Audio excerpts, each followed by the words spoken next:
Hello, what's going on out there in YouTube land? It's your man, not your boy, Ted E. Fame, formerly of Tony Williams Platters from 1982 to 1992. That makes 10 years I was a member of the final version of the Platters that feature the infamous Tony Williams as lead vocalist. So I have a lot of stories that I can tell you guys, share with you guys for the 10 years that I was a member of that group and the many adventures and many uh, circumstances and different places around the country, around the world, really around the world. I was lucky enough by the time I joined the group in the 80s, in the early 80s, there was a revival in that 50s rock and roll music. So the group was being booked more than it had ever been booked before, up until that point, at least back in the 50s when they were at their height, the most popular. So I came along at, I guess, the right time. So today, I've been making series of these lives, and I've been talking about the different years and what happened during that year, what popular shows, what tours we were on, who we were working with. So I'm going to continue in that format, and today I'm going to talk about 1985 and the Jamaican tour, or the Jamaica tour. We were booked for 2 weeks to three cities in Jamaica. We were playing in Kingston, Ocho Rios, and Montego Bay. And we were based in Kingston. Actually, we flew into Jamaica through the Kingston International Airport. And we just traveled to the other cities. I think we flew because Montego Bay was further away, but Ocho Rios was closer. I think we took a bus. We drove a bus from Kingston to Ocho Rios for that performance. We were at some resort in Ocho Rios. That was a private resort. And then Kingston, also, now to come to think about it, to remember, that was a New Year's Eve show. It was a New Year's Eve. I remember it was New Year's Eve in Kingston where we brought in the New Year because we performed and brought in the New Year that time. That was the first time that we had ever done it, that I've been a member of the group at, and that was kind of cool. So we got booked probably a month prior to us going there. And I remember when I was informed that we're going to be doing 2 weeks in Jamaica, I was like, wow. And it was crazy because the thing I like about doing the Caribbean tours, hold on a second, I got to check on something on my internet. Sorry about that. But doing the Caribbean tours was that we normally do those tours as a solo act. So there's not another act with us. So those are shows that we're going to perform for about at least an hour, 15, 20, 30 minutes with encore and stuff. So each member of the group, on those shows, each member of the group gets to sing leads. And we'll give Tony a break, and we'll let Tony do all the hits and all the Platters hits, and then we'll fill it in with our versions of popular hits of that time. And I was fortunate enough by then to be featured, and they gave me two songs. They gave me a song called Wash the shore, which was a hit by the Platters, but it was a hit after Tony left the group with Sonny Turner. And then I did Isley Brothers hit that was called Shout. And that turned out to be like our grand finale song that we had to end every show with. And I got a chance to really show off all my talents, you know, my entertainment skills, my singing skills, my dancing skills. I did it all. Matter of fact, to give you a prime example, I was so fortunate and lucky that an audience, a fan of the Platters, who was at one of our shows, filmed one particular show. And this show was in 1989, and they got me doing a performance of Shout in all my full grandeur. So go to my playlist under the Platters and look for Shout.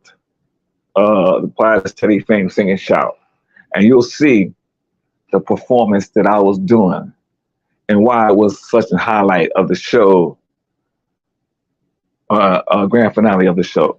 So that's what I got to do. So like I said, we started in Kingston. We were booked in Kingston. And I got to add this in. This is a side note. So when we get to the airport, they had greeters to greet us and to interview us. And then they had some other people who was going to take us to the hotel. So they had this section at the airport that they had as a conference room so they can interview us and greet us. And I just happened to strike up a conversation with one of the greeters, who was this very attractive Jamaican lady who I end up dating. And she really made me enjoy it. And she made me enjoy that Jamaican tour so well that after the tour was over, the group went back to America. I stayed in Jamaica for an extra week just to be with her. Just a side note. And I'm gonna leave her name unknown because I don't want to. It's been a long time. She might be married, and I don't want to put her out there like that. But I still can see her in my mind. So yeah, we started in Kingston. As a matter of fact, we did the show in Kingston. We went to Ocho Rios and Montego Bay, and then we came back to Kingston to end it with the New Year's Eve show. And the New Year's Eve show happened to be at the hotel we were staying at. So it was like a vacation tour all in one. Another side note, I was a big marijuana smoker, ganja. Let me tell you something. As soon as you got off the plane at the airport, coming out of the airport, those guys are out there selling it. And let me tell you, back then, what was this, 1985? I spent, and I can remember this because I couldn't believe it. I spent about $25 US dollars. They gave me like a freaking large Glad bag full of weed, of that local Jamaican weed. It was so much weed I couldn't even smoke it all. I was rolling giant splits. I was waking up in the morning, rolling a joint, going to sleep at night. That was crazy. Another side note. Oh, look, I was what, 25, 26 years old, man? I was a prime, man, I was in my prime. You couldn't even talk to me back then. It was so crazy. So yeah. So, and with this chick with me, oh man, it was a paradise. My first and only time in Jamaica was with that tour at the Platters. So we performed there. Then we went to Ocho Rios, like I said. In Ocho Rios, we were at a private resort, you know, where rich people with money come to Jamaica and stay at, and it's isolated. The locals can't get in there. And we were there for 3 days. 3 days. 3 days. They had bungalows for us there. Oh, that was cool. Oh, man. That was cool, too. Then after that, we went to Montego Bay, or Mo Bay. I can't remember exactly where we were at. I think it was at the Hilton. Could be wrong when we was in Montego Bay. And the good thing about that, Tony was singing pretty good. He was, you know, it wasn't great, but it was passable. People were enjoying it. They were asking for autographs. They were coming up and greeting us after the show and telling us how much they enjoyed us.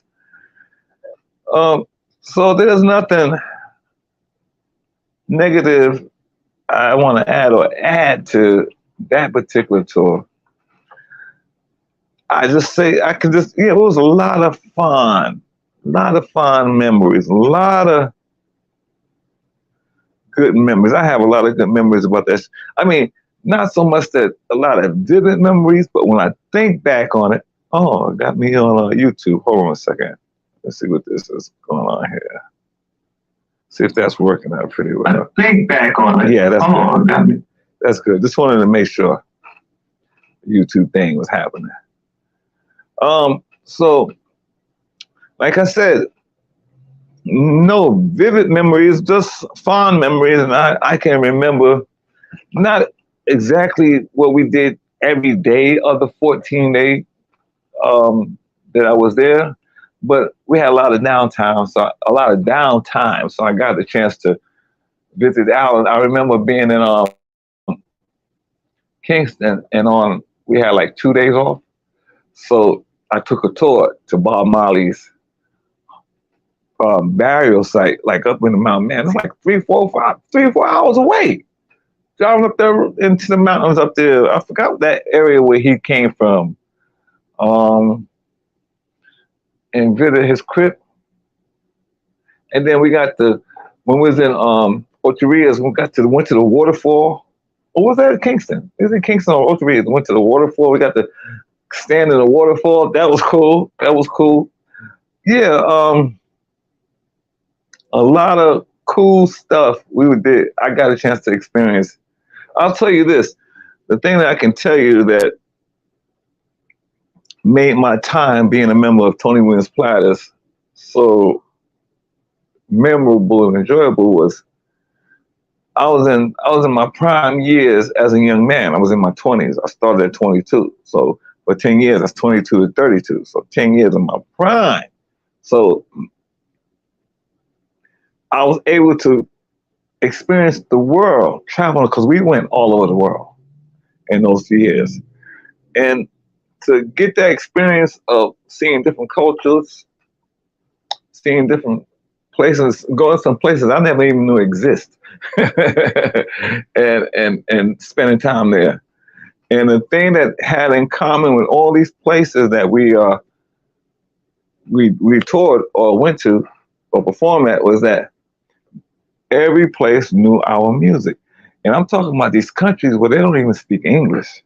They don't speak English, but they can sing the words to the Platter song. And you see them sitting on the audience singing along with us. I'm like, these people can't even speak to me in English, but they can sing these songs.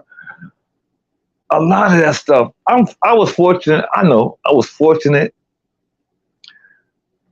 to be at the right place at the right time, and for these great opportunities happening, and to meet this man named Tony Williams, who is a legend, who at the time, because this was not my era, his music, the Platters music is not my era, it's my parents' era. I do remember hearing some of those songs as a child, but my era is Motown, and Motown in the 70s. That's my era of music. So that was my mother's era. So I wasn't a big fan of the Platters and those people. I knew of them. So my time being a member, I wasn't as inquisitive as I should have been.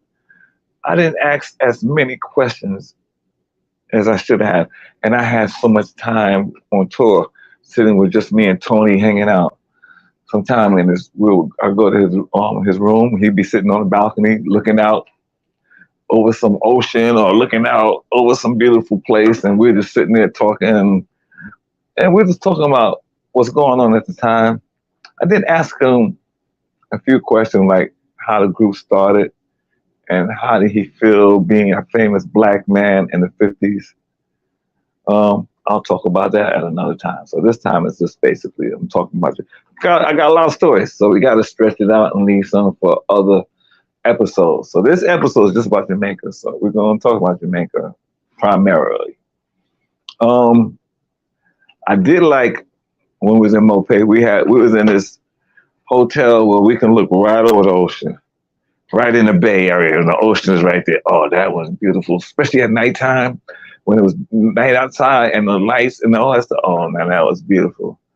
And the people were so nice, and they were giving, and they were so thankful for having us there.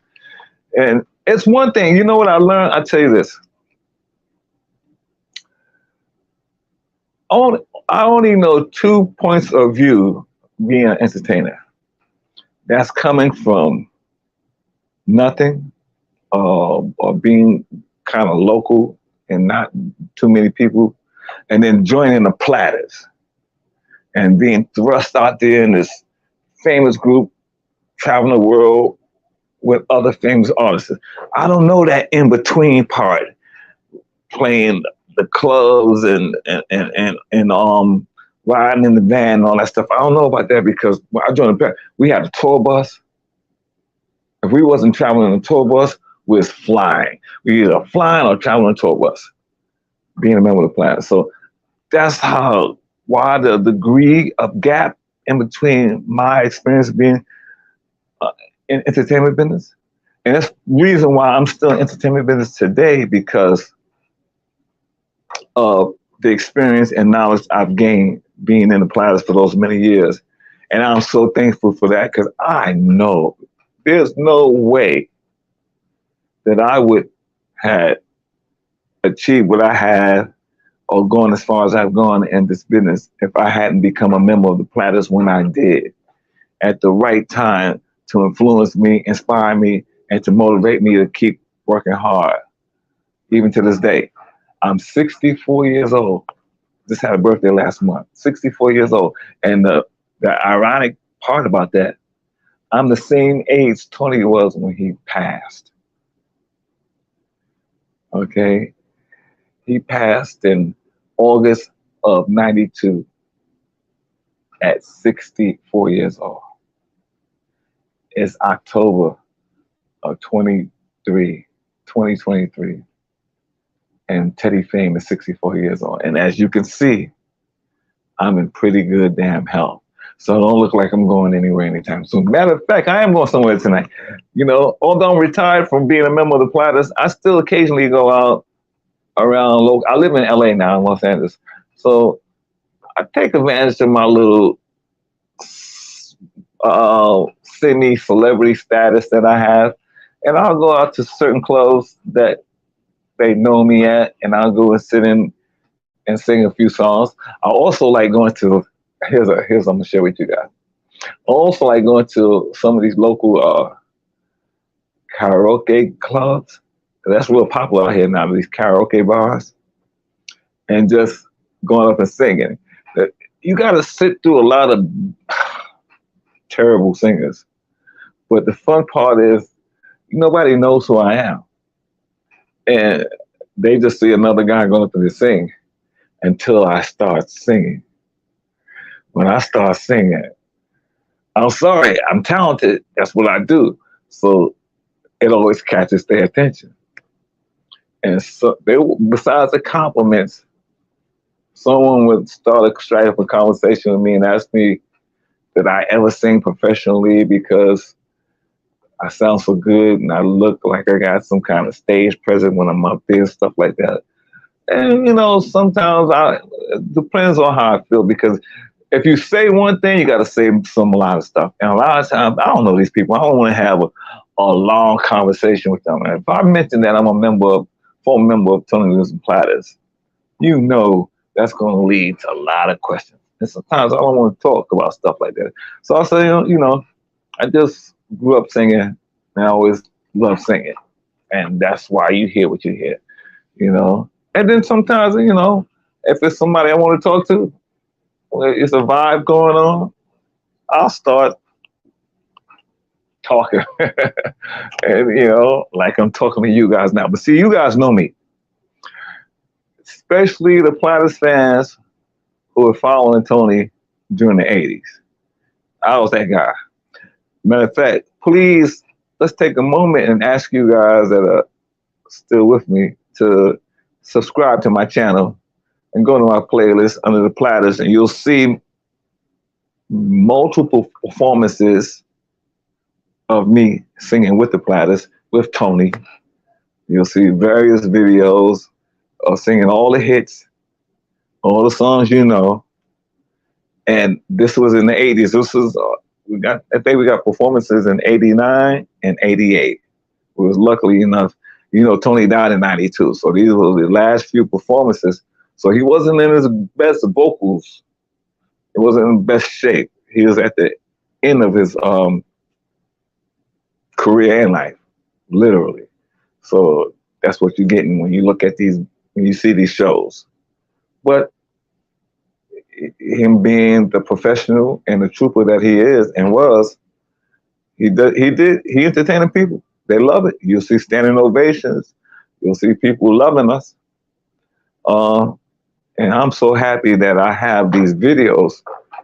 So it's not just memory anymore. I can go and watch this video anytime and just relive those moments. Oh, here's another thing. I'm the last surviving member, not of the Platters, but of Tony Williams' final version of the Platters. Even that version, I'm the last surviving member. On the videos where you see me in the group, everybody else in that group has already passed on. I'm the guy in the middle. I have some hair there. I don't have many now, but that's okay. I was in my 20s now. I'm 64 years old. So of course I'm not gonna look like that anymore. But I think I still look pretty good. Anyway, you're gonna see I'm the guy always in the middle. The tall, skinny guy in the middle. That's me. There's Tony, his wife Helen, me, the baritone singer, and the bass singer, and the band. 10 years, that was the lineup. 10 years, that was the lineup. Great lineup, great fun, great times. I don't want to rabble on too much. I'm glad you guys are interesting. And anyway, like I said, please subscribe, like, and share with other people that you know that are Platters fans and would like to hear these stories, because I'm going to share stories with you about my time being with Tony. I can't talk about anything that happened before me. I can only talk about things happened to me because I was with Tony up until he died. So I was with the group when he died. So from the last 10 years of his life, not just his performing life, but his life, I was there. 1990, I was at the Rock and Roll Hall of Fame when it was at the Waldorf Astoria, because we live in Manhattan. We live in New York. So we just took a taxi to Park Avenue and 51st Street at the Waldorf. And we sat there. I didn't go on stage because at that time, it was only 3 members left. It was Herb Reed, Zola Taylor, and Tony Williams. But I was in his, that version of his Platters at the time. So I just accompanied him and Helen, his wife, there to that. I was like a favorite I was the son Helen always wished she had. Because everybody in the group was like 20 or more years older than me. The youngest person in the group was, when I joined, was the baritone singer, and he was like 42 or something, and I was 22, so he was already 20-something years older than me. So I was like the grandchild or the child of Helen, because she loved me. I'm talking about Tony's wife, the woman who took Zola Taylor's place. And she was also focused as the manager. And she's the one, if you watch the video, she's the one doing all the talking. She's like the MC in the whole thing. This was her chance to be in a famous group when she married Tony. There's a whole nother story about that. I'm gonna talk about that another time. Matter of fact, how long we been on? Oh, we got a few more minutes. So I was sort of like her favorite child. So she sort of treated me kind of special. So I got to share in a lot of stuff that the other members didn't. And then I became really popular in the group where they start interviewing me and seeing my picture in the newspapers after a performance. And they talk about the young kid in the Platters singing shout, running through the audience, skipping no beat or vocal while singing. So I have pictures. I think I showed some in my previous mentions about what I was going on as a member, but I'll show some later. Um, yeah, and I do have a lot of photo memorabilia of my time being a member of the Platters. I have a lot of stuff on my walls, pictures on my walls that I'm looking at right now. That I shared, even some of the pictures like in the thumbnail. That picture in the thumbnail, those are rare pictures, and that's me in the middle. Those are rare pictures of Tony Williams, the last version of Tony Williams Platters. And I got a bunch of those pictures. So I'll be posting more of those pictures when I go live. And also, like I said, a lot of that stuff is on my YouTube channel. So please subscribe to my channel. Please watch other videos. And also check out some of my own personal music. Because I released 3 solo CDs as Teddy Fame after I left the Platters. I released my first one was in 1999. So between 1999 and 2010 or 2011, I released 3 or 4 CDs. And I got that music is on my channel too. So check out some of my music. And also you check out some of my videos of me as a solo artist on tour in Japan, Singapore. Asia was very good for us, and it was very good for me because I had made a reputation for myself in Asia. That's why after I left the Platters, I went back to Asia, and I spent 10 years of from 32 to 42 in Asia. So I never, it's like rolling dice in the entertainment business. You never guarantee something, but the one good thing about it is once you get in, you can make a pretty good living doing this. There's no 401ks, there's no retirement fund, there's no disabilities, none of that. You make your money, you work when it's work, you make your money. When there's no work, you hustle, do whatever you got to do. It's like an entertainer. Actually, currently, I'm working as an actor here, as a commercial actor. Matter of fact, I just submitted a self-tape audition for a car company. I can't talk about that right now because these are auditions. You don't talk about that. And I have an agent that does send me out for commercials. And I also do a lot of background work. But right now, with the actor strike, there's no TV and films. Although the actor strike, it doesn't affect what I do at commercials because that's separate. So commercials, I can still go on audition, still film commercials. But right now, the actor strike, can't do any TV or film, so I can't get any of that stuff, which also is another supplement of money coming that hopefully this strike will be over real soon. They're still negotiating back at the negotiating table, so hopefully by the end of this month, be some great news and we're right back to work because this strike has been going on since May. And a lot of people are struggling right now. A lot of people. So yeah, let's hope that. Okay, guys, I'm going to end this video, this live stream. I want to thank you guys for joining me, whoever joined me, and invite you to come back. I'm here every Monday, Wednesday, and Friday. And every time I come on, I'm going to be talking about a different year, a different tour, or a different show, and what happened during that time, and even talk about the celebrities that we shared the stage with. And there's so many to mention. Matter of fact, go to my playlist. You'll see shows with all these different famous people that we were on the shows with. And we did some great shows with a lot of famous people from that era. So go and check some of that stuff out and you watch their performances for that time. Luckily, I have all this stuff documented, or as I say, I got receipts.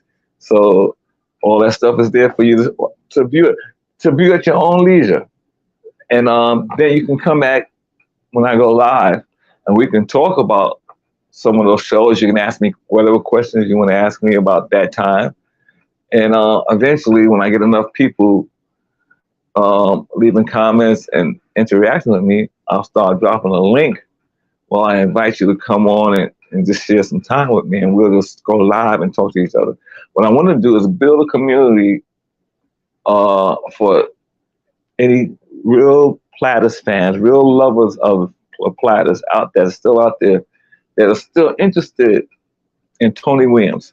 And mainly and mostly this, it will be more about Tony Williams than the Platters themselves, because I don't know those other members, the other original members.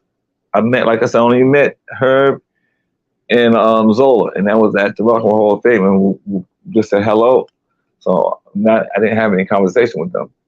So I can't really talk about the other original members, but I can talk about Tony Williams, and that's who y'all really want to know about anyway. Y'all really want to know who Tony Williams is. What kind of man was he? What was he like being around? What was his what did he quirks or whatever? I could tell you about those kind of things. Okay, so right now I'm gonna end this. I'm gonna end this live stream. Once again, thank you for joining me, and keep coming back and keep letting people know about Teddy Fame, formerly of Tony Williams Platters, for 10 years, from 1982 to 92. He has a channel now called Teddy Fame, formerly of Tony Williams Platters. That's the name of this YouTube channel. Let everybody know about it.